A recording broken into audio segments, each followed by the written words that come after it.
Assalamualaikum warahmatullahi wabarakatuh. Saya sampaikan selamat pagi, juga salam sejahtera bagi kita semuanya. Puji syukur kita naikkan ke hadirat Allah Subhanahu wa Ta'ala. Kalau pada kesempatan pagi hari ini kita boleh bertemu, berkumpul di Desa Curut, Kecamatan Penawangan, Grobogan. Bapak Ibu, sebelum kita mulai acara dialog kesehatan, mungkin karena daerah sini adalah sepanjang jalan ketika saya lewat tadi kan saya lihat banyak sekali padi, banyak lahan-lahan pertanian yang ada. Jadi saya sedikit membahas tentang pertanian, tentang program kita gitu nggih. Saya dari BSM, Bayu Sehat Mandiri. Kita punya visi, salah satunya itu adalah membangun pertanian. Kenapa penting sekali di dalam membangun pertanian? Orang untuk menjadi sehat itu membutuhkan pilar ya. Jadi untuk pilar menjadi sehat niku napa mawon. Yang pertama, untuk orang menjadi sehat yang dibutuhkan pasti adalah makanan sehat. Yang kedua adalah gaya hidup sehat. Kemudian yang ketiga adalah herbal. Jadi herbal ini bukan yang utama, tapi ini hanya pelengkap saja.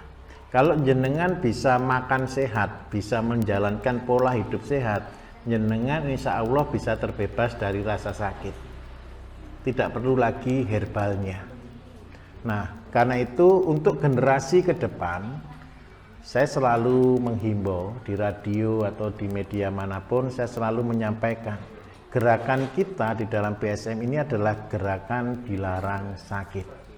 Di mana memulainya? Kita mulai karena ketemu jenengan Bapak Ibu yang hari ini datang pasti banyak keluhan penyakit. Nah, tapi untuk Bapak Ibu yang hari ini sakit, Bapak Ibu kan masih punya anak, punya cucu yang tanda kutip masih belum sakit. Kalau jenengan sudah merasakan sakit itu tidak enak, kalau jenengan sudah merasakan sakit itu susah, apakah kita akan memberikan penyakit itu kepada anak-anak kita? Saya yakin kita kan tidak ingin seperti itu. Karena itu kita sebagai orang tua, kita sebagai sudah anggap aja yang lebih dulu lahir, kita akan mencoba mewariskan yang baik buat anak-anak kita. Langkah terdasar, langkah pertama yang paling penting supaya mencegah sakit adalah dari makanannya. Ada satu konsep yang mengatakan your food is your medicine. Makananmu adalah obatmu. Nah, dari situlah kita memulainya. Karena itu pada kesempatan pagi hari ini saya akan membahas sedikit tentang pertanian. Pertanian Bapak Ibu ada 3 pilar utama di dalam pertanian. Nomor 1 adalah pengolahan lahan. Nomor 2 adalah pemupukan. Nomor 3 adalah pembibitan. Kalau jenengan bertani 3 hal ini yang paling utama. Sudah punya lahannya, yang kedua ada pupuknya, yang ketiga ada bibitnya. 3-tiganya ini sangat penting. Kita sudah punya tanah, tetapi kalau kita salah mengolah tanah kita, yang terjadi tanah kita semakin lama bukan semakin subur, tapi semakin lama semakin tandus. Apa buktinya? Pupuk yang diberikan hampir setiap tahun meningkat jumlahnya. Terus yang kedua, kalau kita sudah punya tanah, kalau pupuknya salah, maka yang terjadi tanah itu semakin rusak. Ditambah lagi dengan bibit. Saya minta maaf, memang hari ini di Indonesia ini punya program untuk swasembada mulai dari tahun 1984 hingga hari ini. Karena itu bibit-bibit yang digunakan adalah bibit-bibit hibrida. Apa sih kelebihan bibit-bibit hibrida? Kelebihannya 1, hasil panen luar biasa tinggi. Tetapi karena dia adalah hibrida, dia tidak bisa diturunkan. Jenengan nanam jagung-jagung hibrida, bagus, kemudian ambil ditanam lagi, jelek sekali hasilnya. Karena apa? Itu terjadi dari perkawinan silang.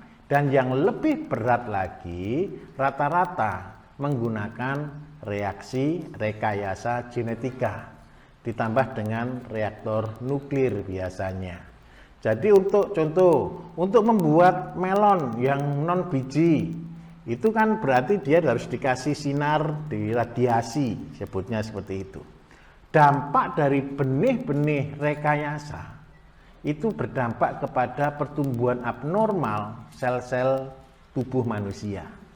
Karena itu sudah ada beberapa kemarin produk dari Australia sudah di blacklist, sudah tidak boleh masuk Indonesia, yang untuk melon.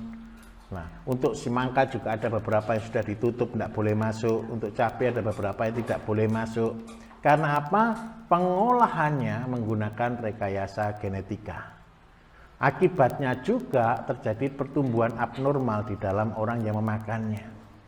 Nah, saya secara pribadi punya visi, Bapak Ibu. Visi saya membangun pertanian itu harapannya adalah yang pertama. Kita ini Indonesia luar biasa. Jenengan bisa membuat benih sendiri. Dari mana? Seandainya tanam jagung, tanamlah jagung yang kuno. Tapi jenengan cari yang terbagus, mulai dikawin silangkan sendiri. Tapi tidak boleh diperjualbelikan ya, karena bibit ada peraturannya. Tapi minimal untuk diri sendiri. Seandainya jenengan di dalam kelompok tani, minimal untuk satu kelompok tidak masalah. Kemudian yang kedua, pupuk. Pupuk ini sangat penting sekali. Di dalam kami, dalam Bayu Sehat Mandiri, kita punya program dan ini bulan ini kita akan memulainya. Tadi saya ini bertemu dengan Pak Lurah, Pak Sekdes, juga Pak Sarpin. Nah, kita bertemu, kita mencoba untuk membahas yaitu pembuatan pupuk. Kita menyebutnya sebagai pertanian mandiri, salah satu pilarnya adalah pupuk. Karena itu kita akan mencoba membuat bukan tanda kutip pabrik yang besar. Tapi pabrik itu adalah tempat produksi. Kita salah satu program kita juga membangun perekonomian. Jadi kalau seandainya saya bertanya kepada banyak orang, siapa yang punya cita-cita kepingin punya pabrik gitu, Pak Sarpin kepingin punya pabrik, Pak? Pengen ya, alhamdulillah. Sudah jawaban enak itu, Pak. Ketika orang umum berpikir punya pabrik itu yang dibutuhkan apa kira-kira Bapak Ibu? Modal, betul ya? Itu bagi orang yang tidak ngerti. Orang bangun pabrik itu memang dibutuhkan 3 hal. Yang pertama adalah pasar. Ada yang mau beli produknya. Itu disebut dengan kebutuhan atau demand. Yang kedua, ada yang diproduksi, ada bahan bakunya. Dan yang ketiga, itu ada edukasinya, ada nilai marketingnya, ada nilai jualnya. Karena itu di pupuk ini sebenarnya dasarnya kita membuat pabrik pupuk sebenarnya dari rumah tangga. Jadi Bapak Ibu sedikit testimoni. Dimanapun saya tinggal, rumah yang saya tinggali ada di beberapa kota. Dan rumah-rumah yang saya tinggali pasti menerapkan pola ini. Yang pertama, saya mulai dengan membuat pabrik pupuk di dalam rumah. Pabrik pupuknya gimana caranya? Yang pertama, saya mulai mengumpulkan limbah rumah tangga. Limbah rumah tangga itu ada 2. Yang pertama, limbah rumah tangga padat, itu berupa plastik, kertas, kaleng, botol, dan lain sebagainya. Itu kita kumpulkan. Dan yang kedua, limbah rumah tangga yang organik. Organik itu juga bersifat cair juga. Apa contohnya? Bungkus daun pisang, terus habis itu kulit buah, nasi sisa, tulang sisa. Dan yang paling banyak lagi yang kita buang setiap hari adalah air cucian beras. Jadi di rumah saya ada 2 ember, yang satu itu adalah untuk yang anorganik, yang satu untuk yang organik. Setiap kali masak ditampung di situ, setiap kali masak ditampung di situ. Memang itu tidak berguna apa-apa. Tetapi ketika kita bisa menggunakannya, mengolahnya menjadi yang lebih baik, itu akan kita buatkan dan itu bisa bernilai harganya. Saya kasih contoh. Banyak orang menyepelekan limbah, padahal setiap orang kepengen jadi orang yang sukses, kepengen jadi orang kaya, betul ya? Saya mau tanya ibu-ibu harga beras di sini berapa 1 kilo?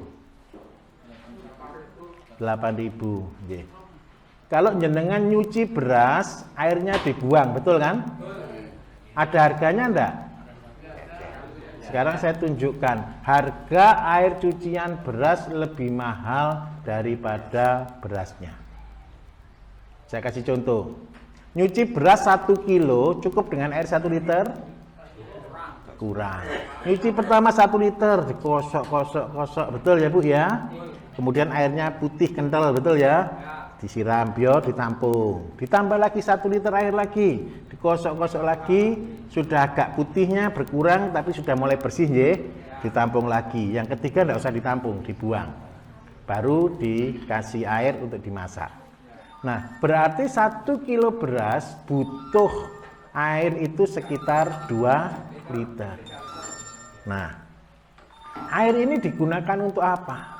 Air beras itu mengandung karbohidrat, mengandung gula. Fungsi utamanya apa? Air beras ini untuk mengembangkan bakteri, untuk mengembangkan mikroorganisme. Kalau orang yang paling populer mereka menyebutnya MOL, mikroorganisme lokal. Tinggal apa yang kita kembangkan di dalamnya. Nah, dari air cucian beras ini 1 kilo bisa dapat air cucian beras 2 liter. Seandainya harga pupuk cair organik itu harganya 10.000 saja. Ada toko di sini yang jual pupuk cair organik 10.000? Tidak ada. Paling murah berapa? 20. Oke. Kita standarkan sama 20. Kalau 20.000 kali 2 liter ketemu berapa? Mahal mana berasnya atau air limbahnya? Tinggal yang kurang satu, ilmunya. Betul ya? Ilmunya. Karena itu mumpung saya ketemu dengan Pak Lurah, Pak Sekdes, juga Pak Sarpin sebagai perwakilan saya di desa ini, tadi saya mengajak. Jadi kita akan membuat pabrik pupuk. Wah, keren-kerenannya pabrik pupuk gitu ya. Padahal mulainya cuma 4 tong aja. Kenapa kok kita menyediakan hanya 4 tong? Tanah kita, Bapak Ibu, tanah yang jenengan sudah tanami bertahun-tahun itu, di sini pernah enggak tanahnya istirahat? Hampir tidak pernah istirahat, betul nggih? Ketika tanah tidak pernah istirahat itu berarti setiap 3 bulan, 4 bulan sekali dipupuk terus-menerus, betul kan? Akibatnya apa? Tanah semakin lama semakin asam. Kenapa kok bisa semakin asam? Karena di dalamnya kandungan nitrogen, kandungan kimia di dalamnya tambah lama tambah numpuk. Terus apa yang harus kita lakukan supaya tanah itu bisa kembali menjadi netral pH-nya? Berarti kita butuh, yaitu kita sebutnya pembenah tanah. Dari mana cara kita membuat pupuk pembenah tanah yang paling mudah? Ini saya kasih cara buatnya sederhana.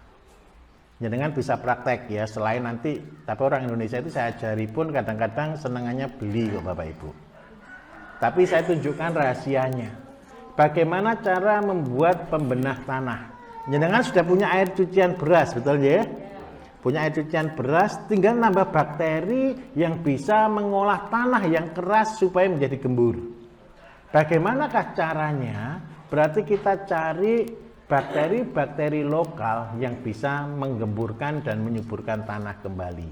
Bakteri itu adanya di mana? Ada 2. Yang pertama, kita akan ambil tanah dari bawah pohon bambu. Sebenarnya bukan tanahnya. Jenengan tahu daun bambu yang sudah jatuh, betul ya? Di dalamnya itu kan daun bambu akhirnya tambah lama tambah busuk, betul ya? Ketika busuk, di situ ada mikroorganisme yang kita akan ambil.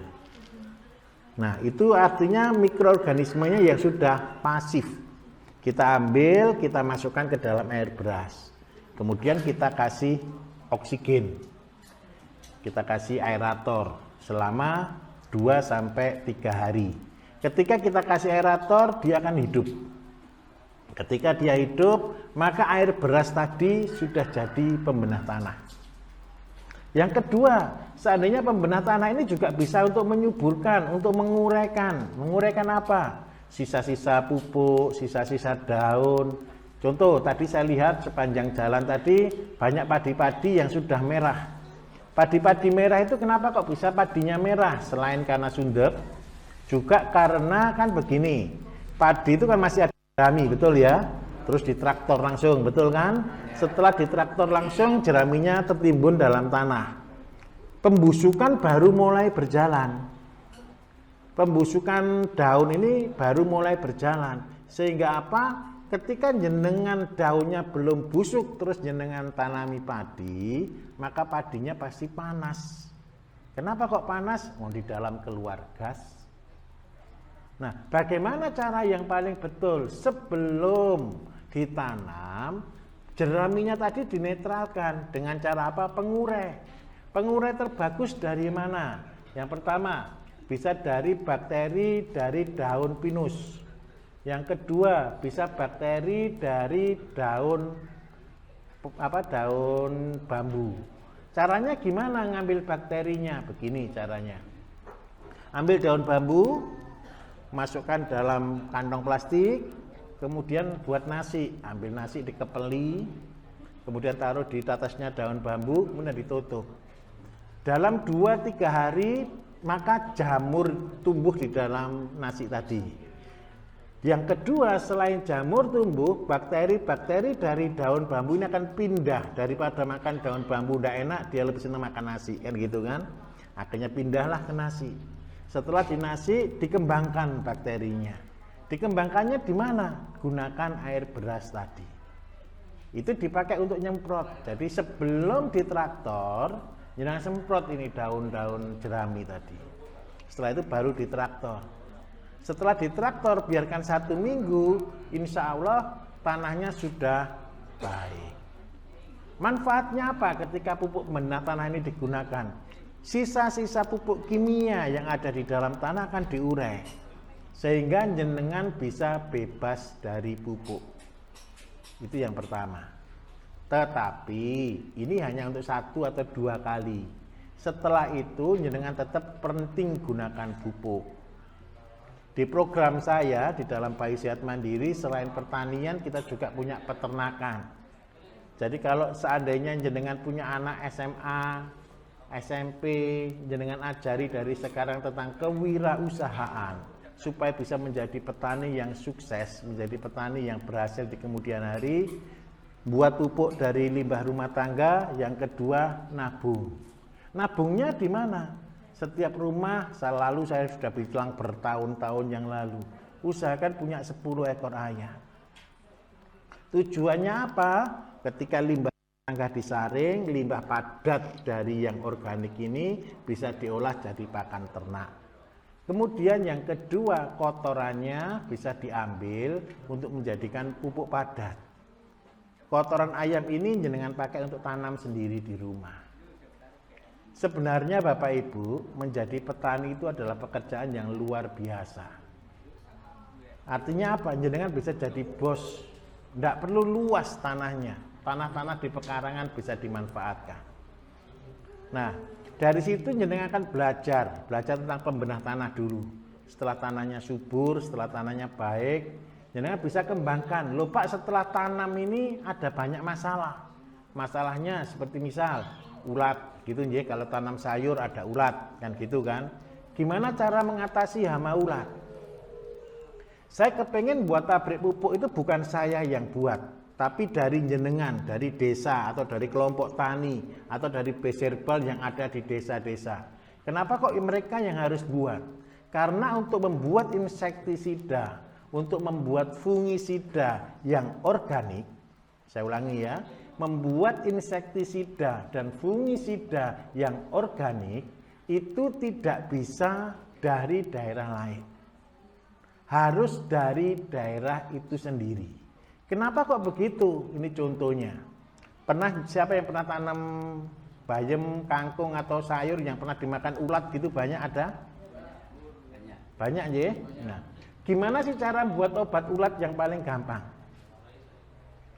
Kalau secara umum, teori secara umum, obat ulat itu rata-rata yang digunakan daun tembakau, daun mimba, atau biji mimba. Tetapi yang sebenarnya untuk membuat obat ulat, obat hama, atau insektisida, itu cara buatnya gimana? Sepele. Jenengan betul pernah bertanam ya, bertani untuk berambang, sayur gitu pernah ya? Ada enggak rumput yang dimakan oleh ulat? Ada? Ada jarang ya, tapi ada enggak diantaranya ada rumput yang enggak disentuh sama sekali sama ulat? Ada ya? Jenengan yang di sawah kan pasti tahu.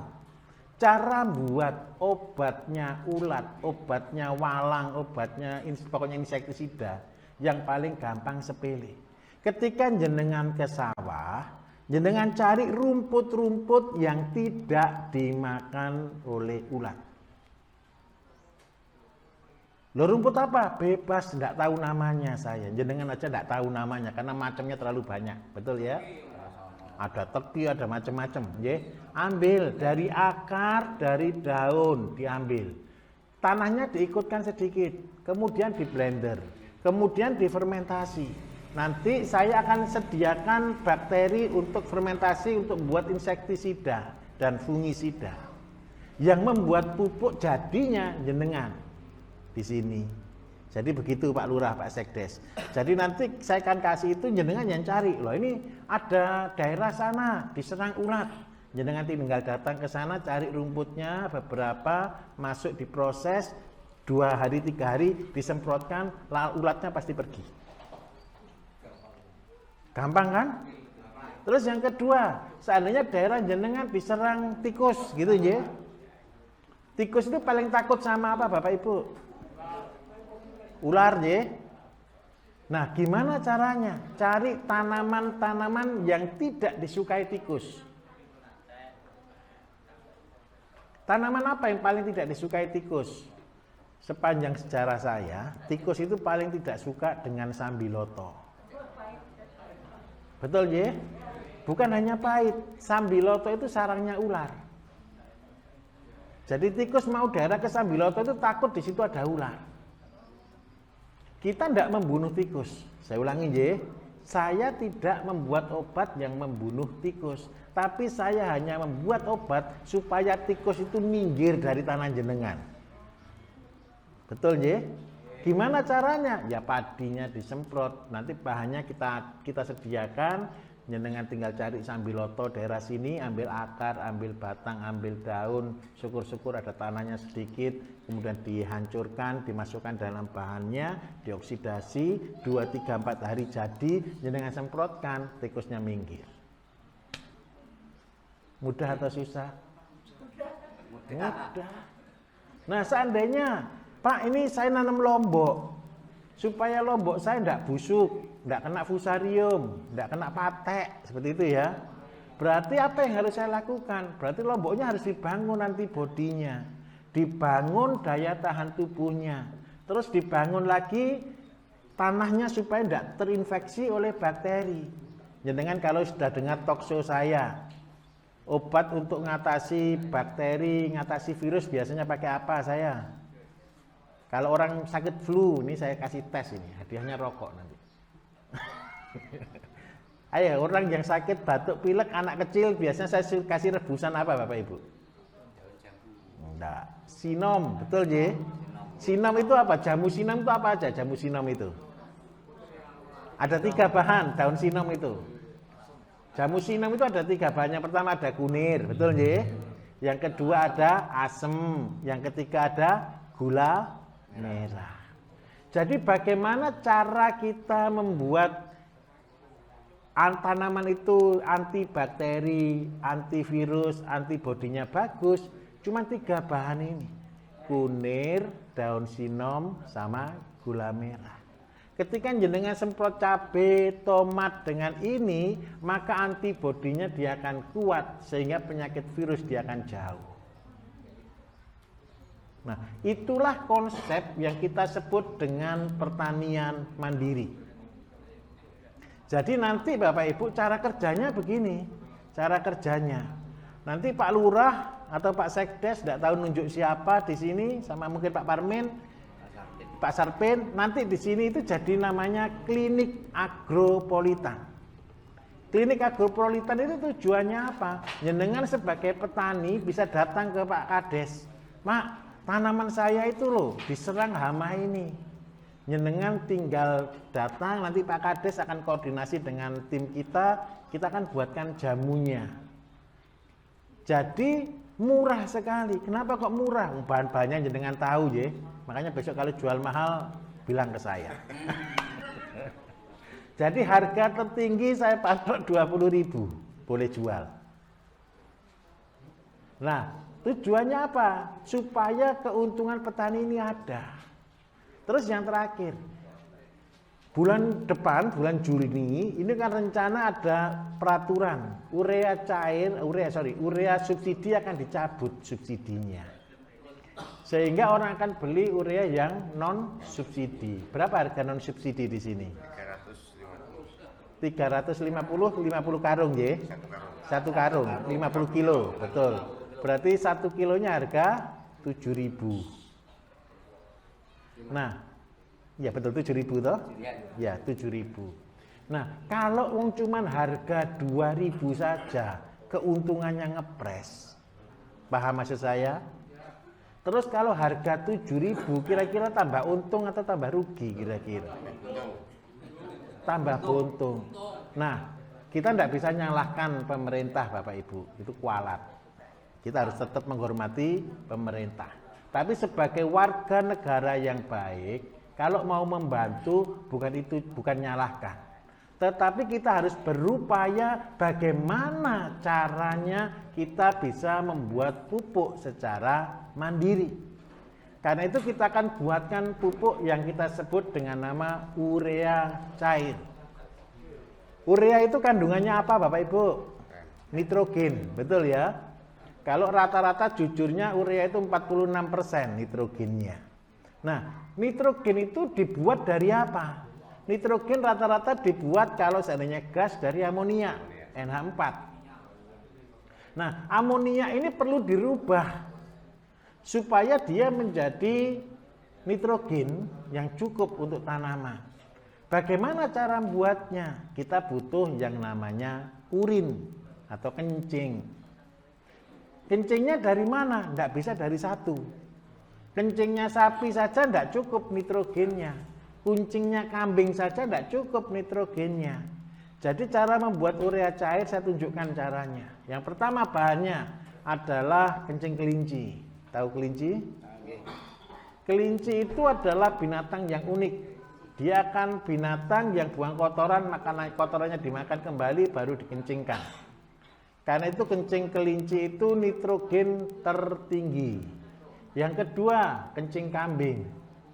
Yang ketiga, kencing sapi. Kemudian bahan tambahannya apa?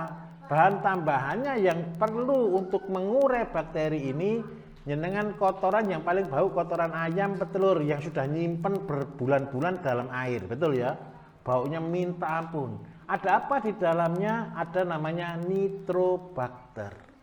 Nitrobakter inilah yang akan mengubah amonia untuk menjadi pupuk. Gimana caranya? Kita butuh, kalau sudah punya kencing kelinci, punya kencing kambing, punya kencing sapi, punya kotoran ayam, kemudian dicampur jadi satu.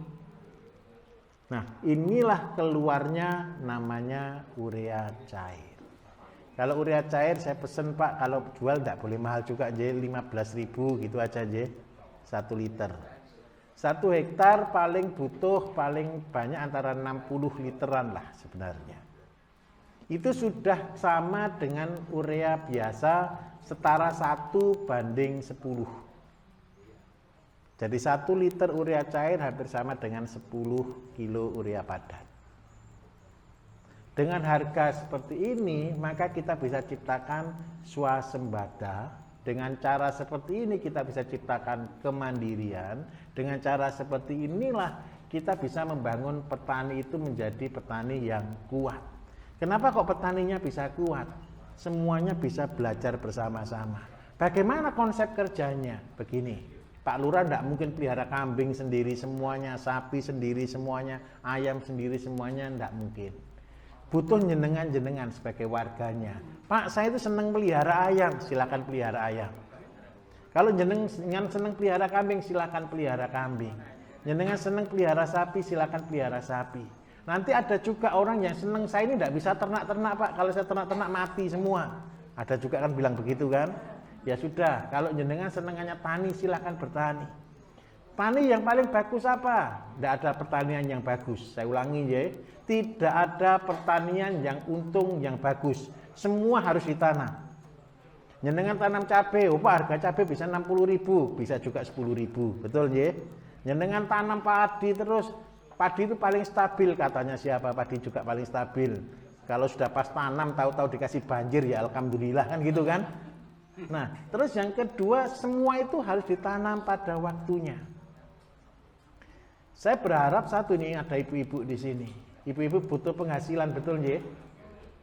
Ibu-ibu kalau belanja setiap hari butuh berapa toh ibu-ibu? 50.000 sudah cukup, betul? Kurang. Di mana, Pak? Beli minyak sudah mahal. Beli minyaknya. Enggak lah, masa setiap hari masak minyak terus. Minyak 1 kilo kan cukup untuk 1 minggu kan gitu. Jadi kan begini konsepnya. Itu ibu ini mumpung ada Pak Lurah, saya naikkan sedikit ke level namanya kemandirian desa. Desa yang mandiri. Jadi ibu-ibu saya berharap satu. Ibu-ibu kan kepengen punya penghasilan. Pak minimal belanja itu utuh pendapat dari suami di sendiri gitu ya. Ibu-ibu saya minta tolong, tanamlah sayur. Dari mana sayurnya? Di lingkungan rumah kita sendiri. Kalau seandainya daerah sini 50.000 saya yakin sudah cukup lah. Beli beras sekilo, beli lauk beli beras sekilo 10.000, lauknya 20.000, minyaknya 10.000 setengah liter gitu je. Sayurnya 10.000 cukup lah je. Nah, pertanyaannya kan satu, gimana caranya cari uang 50.000 di rumah? Orang selalu punya konotasi, kalau saya kepengen penghasilan berarti saya harus kerja di luar, betul kan? Saya harus kerja dulu, harus ada yang gaji. Ayo dirubah konsepnya. Ciptakan kemandirian lapangan kerja. Bagaimana caranya? Manfaatkan lahan-lahan yang ada. Gimana caranya? Begini. Pupuk buat sendiri dari rumah tadi. Nanti kalau tidak tahu belajar ke Pak Sarpen atau ke Pak Kades atau Pak Sekdes di sini. Terus yang kedua, jenengan tanam sesuatu yang dibutuhkan orang setiap hari. Orang itu beli sayur tidak butuh banyak, belinya cuma 2.000, belinya cuma 3.000, tapi setiap hari. Ada sawi, ada bayam, ada kangkung, ada kacang panjang, itu setiap hari bisa dibutuhkan. Nah, gimana caranya? Tidak perlu banyak-banyak. Saya kasih contoh, ini sudah pelajaran 10 tahun lalu sebenarnya. Saya kasih contoh ya. Seandainya jenengan cuma butuh 50.000, sayur apa yang paling murah di sini dijualnya? Kangkung dan bayam. Satu ikat berapa? 3.000, 3.000, Pak. Wah, kok mahal toh, Pak?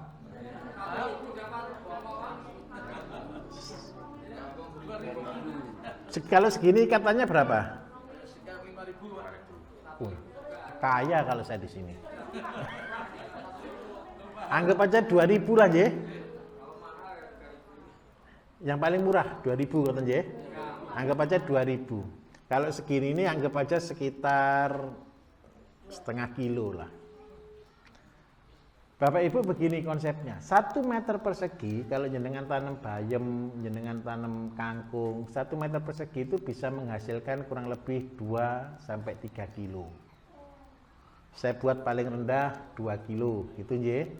Kalau seandainya segini harga 2.000, berarti dapat 4 ikat 1 meter persegi itu. Berarti anggap aja 1 meter persegi dapat uang 10.000 lah.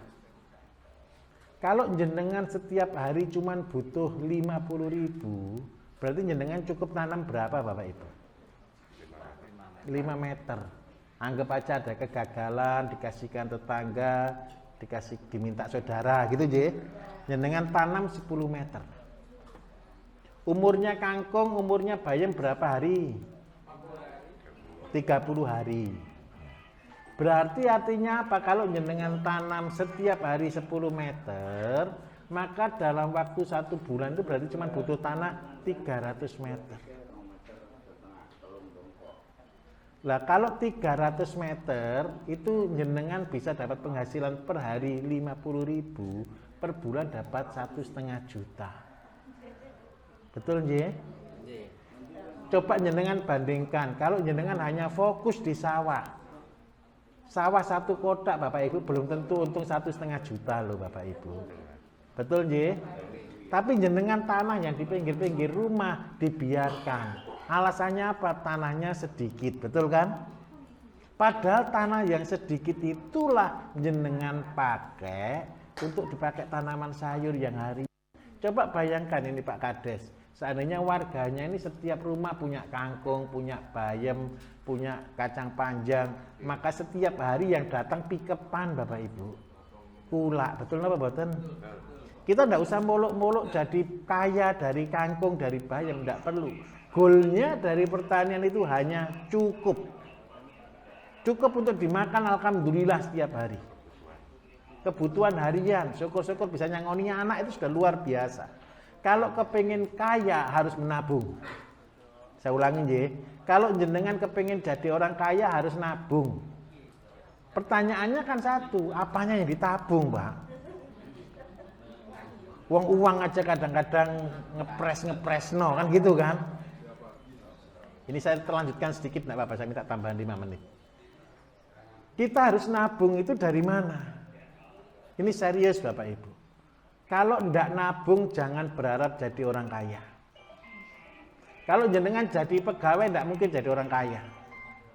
Kalau jenengan kepingin jadi orang kaya, jenengan nabung. Yang kedua, jenengan harus punya perusahaan. Masalahnya satu Pak, saya enggak punya modal, enggak bisa nabung, enggak bisa mungkin punya perusahaan. Perusahaan itu dimulai dari rumah tadi. Kalau jenengan lolos punya penghasilan harian dari sayur, jenengan harus nabung. Nabungnya di mana? Paling gampang nabunglah ayam. Sungguhan Bapak Ibu, ini sungguhan. Saya punya program 10 ekor ayam 3 tahun jadi miliarder. Itu saya dulu ditertawakan orang terus. Tapi sekarang alhamdulillah di YouTube itu sudah banyak sekali. Pak, saya cuma mulai dari 12, sekarang sudah omsetnya puluhan juta per bulan. Gimana sih caranya? Jenengan sudah hafal atau belum program ini? Belum ya. Saya jelaskan sedikit, enggak apa-apa. Kalau jenengan punya handphone rekam, nanti atau enggak gitu minta ke Pak Bambang atau ke Pak Fraser. Caranya begini, modal 10 ekor ayam dengan 1 pejantan berarti 11. Pernah tahu ayam kampung? Tahu je, punya ayam 10 di rumah? Ada punya, ada enggak je? Nanti kalau punya, nanti ajari anaknya pelihara ayam dari 10 ekor. Makannya dari mana? Dari limbah rumah tangga. Kalau kurang, carikan daun singkong, carikan daun pepaya, carikan singkong, diajari supaya gratis. Pakan 10, ayam 10 usahakan gratis pakannya. Kenapa tidak boleh lebih dari 10? Karena belum waktunya. Dengan lebih dari itu. Supaya investasi itu bukan mengeluarkan modal. Tapi investasi itu menggunakan apa yang ada. Karena jenengan mau nabung. Ayam 10 nih, babon. Ditambah 1 pejantan. Dalam 1 bulan Bapak Ibu, ayam itu biasanya kalau telur, kalau biasa itu standarnya 10. Kalau tidak diteteskan. Tapi kalau diteteskan siklusnya ayam itu begini. 7 hari pacaran, 10 hari bertelur, 21 hari mengeram, 2 bulan merumat anaknya, setelah itu bertelur lagi. Betul ya? 1 siklus ayam itu untuk bertelur, kembali bertelur itu butuh waktu kurang lebih 100 hari. 3 bulan lebih. Baru dia telur lagi. Itu cara paling tradisional. Seandainya saya buat asumsi 1 tahun berarti 1 ekor ayam itu punya anak 36 ekor. Itu asumsi saya. Kalau selama setahun 4 kali beranak, 4 kali beranak, ya. Gimana cara siklus ngitungnya? Saya punya 10 nih. Beranak 36 ekor setahun. Berarti anaknya kan 360, betul ya? Tidak semua netes, tidak semua hidup. Anggap aja yang netes sama yang hidup itu tinggal separuh, tinggal 180. Yang jantan ada 90, yang betina ada 90. Yang jantan jenengan jual untuk beli pakan buat yang betina. Kalau ada yang beli kutuan, lebih baik jangan jual kutuan. Supaya yang betina-betina ini makan. Jangan sampai melihara ayam terus tidak bisa ngasih makan, pasti mati. Kan betul ya? Terus yang kedua, seandainya tahun pertama saya punya 90 anakan ditambah dengan 10 babon. Berarti tahun kedua saya punya 100 induk. Kalau 100 induk kali 36 Bapak Ibu, itu sudah ketemu 3.600. Sama konsepnya, mati separuh, tinggal 1.800. Nah, nanti yang 900 itu jantan, yang 900 betina. Yang jantan wajib dijual. Supaya apa? Bisa beli pakan yang betina. Terus seperti itu. Sampai tahun ketiga. Kalau tahun ketiga berarti punya 900 induk ditambah 100, berarti punya 1.000 induk. Kalau jenengan sudah jadi 1.000 induk, jenengan sudah jadi miliarder, mendekati lah. Gimana caranya? Harga ayam berapa di sini? Ayam kampung? Enggak, kalau yang kemanggang umur 4 bulan 40-50 ya. Baik kita patok harga 40.000. Kalau saya punya 1.000 induk kali 36 ribu, mati lagi separuh. Tinggal 18.000. 18.000 dikalikan dengan 40.000, itu ketemu berapa Bapak Ibu? 720 juta. Pakannya habis berapa? Separuhnya. Berarti pakannya saja habisnya itu sekitar 350 juta. Karena itu jangan coba-coba pelihara ayam langsung 100 induk. Jenengan bingung beli pakan. Kalau sudah bingung beli pakan, saya jamin ayamnya sakit. Betul kan? Kalau sudah sakit pasti mati. Nah, gimana caranya? Kita syukuri. Mulai dari yang ada. Mulai dari 10 ditelateni sambil belajar. Jadi karena itu sebenarnya Bapak Ibu, ketika jenengan mulai dari berapapun itu tidak masalah. Yang penting apa pelajaran hari ini. Saya buat singkatan besar, nama tani. Orang bertani itu artinya tawakal niat ibadah. Tawakalnya di mana? Jenengan ketika buat penghasilan harian tawakal, sabar, dihadapi hama, belajar buat obatnya sendiri, maka jenengan jadi orang-orang yang luar biasa. Niat ibadahnya di mana? Jenengan punya niatan di dalam hati berkata begini, saya buat sayur yang terbaik supaya orang yang makan sayur saya jadi sehat. Saya buat ternak yang terbaik supaya orang yang makan ternak saya jadi sehat. Itu sudah ibadah yang luar biasa. Betul lah mboten? Nah, hasil terakhirnya insya Allah anak-anaknya Bapak Ibu akan menjadi orang-orang yang luar biasa. Karena apa? Otaknya diajari dari kecil untuk kreatif. Bukan membeli, tapi membuat. Bukan menikmati, tapi membuat proses.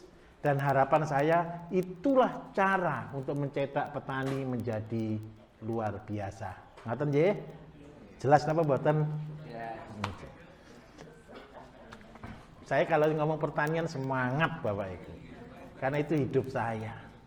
Kalau ngomong herbal itu saya sebenarnya kurang semangat.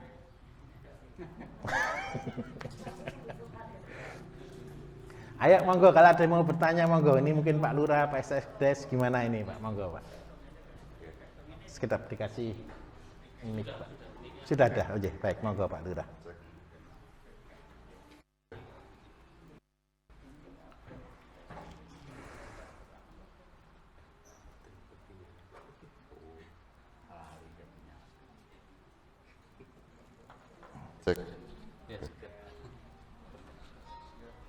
Assalamualaikum warahmatullahi wabarakatuh. Waalaikumsalam warahmatullahi wabarakatuh. Ada Pak Bayu yang saya hormati dan juga para tamu undangan. Sebelumnya saya juga memperkenalkan dulu saya Agus Mantono sebagai Kepala Desa Curut, Kecamatan Penawangan. Pak Agus. Dalam situasi di desa ini memang benar mayoritas itu adalah petani Pak Bayu. Dan kendala-kendala yang sering dihadapi oleh petani di desa Curut ini yang pertama adalah ya tadi yang sudah diaturkan Pak Bayu ya tentang hama tikus. Dan kedua saat tanam padi yang kedua banyak jadi kendala tanah. padinya itu terserang merah di daunnya dan juga di perakarannya. Terus yang ketiga juga sering kalau panen, sebelum panen itu padinya roboh. Oke. Nah, kami mohon petunjuk dari Pak Bayu, harapan dari semua warga desa itu agar petani menjadi petani yang sukses. Apa yang harus kami jalankan untuk bisa memenuhi kebutuhan para petani. Saya yang kebetulan pada saya ini sebagai kepala desa tentunya menjadi tumpuan mereka-mereka. Untuk itu kami mohon petunjuk dan saran Pak Bayu untuk bisa memberi penjelasan tentang 3 hal yang saya sebutkan tadi agar petani itu bisa menikmati hasil yang sebaik-baiknya. Saya kira itu, dan sekali lagi terima kasih atas petunjuknya. Baik. Begini, kalau untuk hama tikus tadi sudah saya sampaikan, ada 2 bahan utama, yaitu sambiloto dengan gadung. Nah, ketika sambiloto dan gadung nanti kita tambah dengan bahan kita punya bakteri pengurainya supaya ini menjadi sistemik. Menjadi sistemik artinya apa? Dengan nyemprot tidak langsung hilang. Tapi ketika disemprotkan itu dia akan nempel di tanaman, dia akan masuk ke tanaman, baunya hingga bertahan beberapa waktu, bisa sampai 1 bulan. Menurut saya Pak Bayu, sambiloto dan gadungnya itu diapakan dulu untuk jadi gadung di blender diparut, kemudian difermentasi. Jadi gadung dan sambiloto nanti difermentasi. Kita punya bahan Pak yang berbasic dari gula, tapi dari wortel. Jadi nanti yang saya kirim ke Bapak kalau buat pabrik pupuk itu namanya ada jus wortel, jadi cairan wortel yang kita tambah bakteri di situ. Karena bakteri ini hidupnya di manis. Jadi saya meninggalkan tetes. Kenapa saya meninggalkan tetes? Orang selama ini selalu bilang tetes tebu ya, limbah dari tebu untuk mengembangkan bakteri. Tapi saya merubah, bukan dari tetes, tapi saya ambilkan betul-betul organik dari limbah wortel. Kenapa saya pilih wortel? Karena wortel itu tanaman yang paling manis. Itu yang pertama. Kemudian yang kedua, jadi dari gadung, kemudian ditambah sambiloto, di blender dihancurkan, kemudian dicampur di air wortel tadi yang sudah kita kasih bakteri, kemudian dioksidasi. Oksidasi itu artinya proses pemberian oksigen. Tujuannya apa? Maka bakteri akan bias, dia akan hidup, dia akan berkembang dengan luar biasa. Kenapa sih kok harus dikasih oksigen? Jenengan pernah tahu enggak kenapa tanah harus dicangkul? Agar oksigennya masuk. Iya. Kalau orang biasanya supaya tanahnya gembur. Gemburnya tujuannya apa? Supaya udara ini bisa masuk. Sebenarnya di alam sendiri Bapak Ibu untuk menciptakan oksigen ini alam sudah punya tukang pacul sebenarnya. Jenengan tahu tukang pacul di alam itu siapa namanya? Cacing. Cacing itu tukang pacul, dia ngelubangi tanah supaya apa? Oksigen masuk, yang bawah dikeluarkan. Jadi tambah lama tambah gembur. Itu yang pertama untuk tikus. Yang kedua untuk merah. Merah ini bisa juga karena kalau pucuk merah, batang merah biasanya seperti karena sundep juga bisa Paknya. Jadi bagaimana penanganannya? Selain karena tanah yang asam, yang tadi saya bilang butuh pembenah tanah, jadi proses composting awal dari jerami sisa. Yang kedua karena sundep atau penyakit memang potong leher, itu juga membuat merah. Bagaimana menanganinya?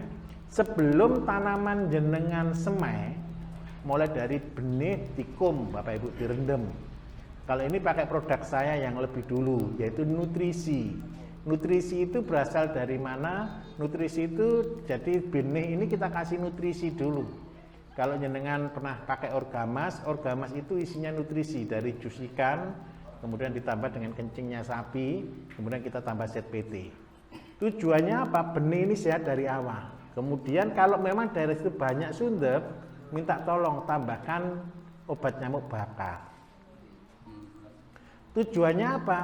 Telurnya sundep ini baru ditempelkan itu ketika tanaman baru tumbuh 2-3 hari.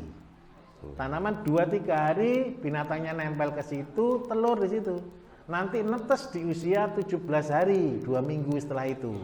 Ketika jenengan baru tanam 5 hari tahu-tahu merah. Itu karena apa? Waktu di persemaian sudah ada telurnya sundep. Jadi gimana penanganannya di awal? Cara ngekumnya gimana? Cara ngekumnya begini. Kalau benih padi jenengan rendam kan tidak mungkin timbul semua, betul kan? Caranya gimana? Masukkan dalam karung. Lubangi sedikit-sedikit pakai jarum karung. Jarum yang besar itu, kemudian ambil batu. Ditaruh di ember, dikasih batu, tujuannya dia kan di bawah. Baru ngasih air, dikasih orgamas. Dosisnya berapa? 1 liter dikasih 1 mili. Jadi satu tutup, ambilkan 15 liter, dimasukkan di situ, dipakai ngerendam. Berapa lama ngerendamnya paling ideal? Kalau boleh 12 jam minimal, semalam lah. Sehari semalam. Sehari semalam bisa, 12 jam bisa. Nah, tujuannya apa? Nutrisi dari pupuk ini masuk ke dalam padi itu. Sehingga apa? Ketika dia tumbuh serentak, nomor 1. Yang kedua, dia tumbuh dengan nutrisi yang cukup. Maka benihnya banyak. Yang diharapkan apa? Anakannya akan banyak. Itu yang kedua, untuk mengatasi potong leher atau pucuk merah. Kemudian yang ketiga tadi untuk mengatasi roboh. Untuk mengatasi roboh berarti dibutuhkan perakaran yang kuat. Ini tergantung tanah Bapak Ibu. Jadi kalau tanahnya Bapak Ibu cenderung gembur, maka memang resiko roboh itu tinggi. Tetapi kalau tanahnya ideal supaya tidak menjadi roboh, maka kurangi yang namanya nitrogen. Ureanya dikurangi. Diperbanyaknya apa? Kalau bisa diperbanyaknya P dan K. P dan K itu di mana? Kalau seandainya kotoran kompos yang kita buat, sapi loh. Apa unsurnya di situ? P, betul kan? Sapi kan gitu kan? Kalau K dari mana? Kambing loh, jelas toh Bapak Ibu? Mungkin kerbau. Kerbau bisa juga, kambing. Bukan kuda juga loh. Jadi kalau saya ilustrasikan begini, NPK kalau jenengan mau buat sendiri pupuknya ayam. Nah, sebenarnya bukan ayan gitu kan ya. Ayam itu ngandung apa? Nitrogen. Sapi ngandung apa? Fosfor banyak karena dia makan serat tinggi. Kemudian yang berikutnya kambing, dia makan apa? Itu yang nutrisi K tinggi. Loh, 3 ternak ini aja beda loh Bapak Ibu. Kalau orang Jawa bilang rojokoyo gitu kan ya. Rojokoyo itu sapi dan kambing kerbau gitu kan ya. Tapi jarang kerbau disebut, sapi dan kambing kan rata-rata. Coba bayangkan, sama-sama makannya rumput, betul kan? Kenapa kotorannya sapi kok kayak gitu, plok gitu kan, besar gitu kan? Lah kenapa kotoran kambing kok bisa bagus-bagus kayak kelereng? Kenapa? Sebenarnya semua sudah diciptakan sesuai kodratnya masing-masing. Tinggal kita menyesuaikan. Jadi kalau mau tanaman jenengan itu subur, buahnya banyak, tidak gampang roboh. Kalau pupuk organik yang kita gunakan, jangan cuma dikasih kotoran ayam saja, kurang lengkap. Harus dikasih apa? Ya dikasih kotoran ayam, dikasih kotoran sapi, dikasih kotoran kambing. Dosisnya berapa? Idealnya berapa? Ini rumusnya. 1 sapi sama dengan 10 kambing sama dengan 100 ayam. Itu rumusnya. 1 sapi, 10 kambing, 100 ayam. Itu rumusnya. Jenengan juga sama. Kalau jenengan seandainya, Pak, saya pelihara ayam cukup 100. Habis beranak kan banyak, betul kan ya? Lupakan kambing. Kalau jenengan betul-betul sampai punya 1000 ekor ayam itu butuh tanam 4 hektar Bapak Ibu. Nah, gimana caranya supaya bagus? Tadi caranya. Ini saya kasih testimoni. Ini saya ada punya petani di daerah Glenmore, tahu Glenmore Banyuwangi. Ini Pak Kiainya luar biasa. Pak Kiainya saya akui luar biasa. Dia ngikuti program 10 ekor ayam tadi, sampai bisa bangun masjid.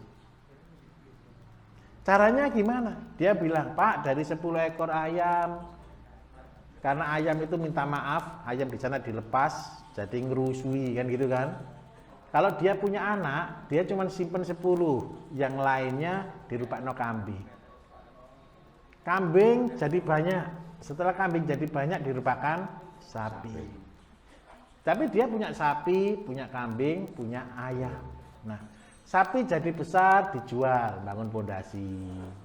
Nanti tahun berikutnya lagi sapi besar lagi dijual lagi, mulai bangun bata. Sampai akhirnya 4 tahun atau 5 tahun akhirnya berdiri masjid yang cukup besar. Kalau ditanya orang, masjid sebesar ini modalnya berapa? 10 ekor ayam. Loh Pak, yang dijual kan sapi. Loh, kan gitu dia. Awal mulanya. Nah, awal mulanya dari ayam ini dirupakno kambing, kambing kan lebih cepat beranak. Dirupakno sapi, kambing itu lebih cepat beranak tapi cerewet Bapak Ibu. Kalau kambing kan selalu rame. Tapi kalau sapi kan cuma kan gitu aja. Nah, dari situlah ke sapi. Nah, jenengan pun sama. Kalau seandainya sudah punya ayam, wah ini repot rupakan kambing, kami sudah dapat 10 rupakan ayam. Kalau seandainya untuk komposnya gimana perbandingannya? 100 ekor ayam itu sama dengan kotoran kambing 10 ekor. Kotoran kambing 10 ekor sama dengan kotoran sapi 1 ekor. Jadi kalau dibuat perbandingan berarti 1, 1, 1. Itulah NPK organik. Gitu nggih. Gitu Pak Lurah, kita nggih. Napa malih kita Pak? Masih ada satu lagi. Untuk pembuatan apa tadi urea ya? Urea cair. Seandainya 1 drum itu kira-kira butuh berapa liter kencing sapi atau kelinci tadi? Perbandingannya sama. Jadi 1 drum seandainya 100 liter, itu 30 kencing kelinci, 30 kencing kambing, 30 kencing sapi. Kemudian ditambah dengan kotoran ayam sebanyak 30 kilo. Nanti kita akan ajarkan Pak. Jadi nanti Pak Lurah kalau Bapak minat silakan sediakan 4 timba, 4 drum lah ya, drum biru itu yang 100 atau 125 liter. Nanti kontak, nanti segera kita akan kirimkan bahan dan timba. Siap. Nggih. Ya saya kira itu dulu Pak, karena ini masih ada banyak Baik, nggih. yang mau Terima kasih tanya waktu, dan terima kasih informasi. rumahnya, kesempatannya Pak Lurah nggih. Kami ucapkan terima kasih sekali pada Pak Bayu yang bisa hadir di Desa Curut. Terima kasih Pak. Nggih.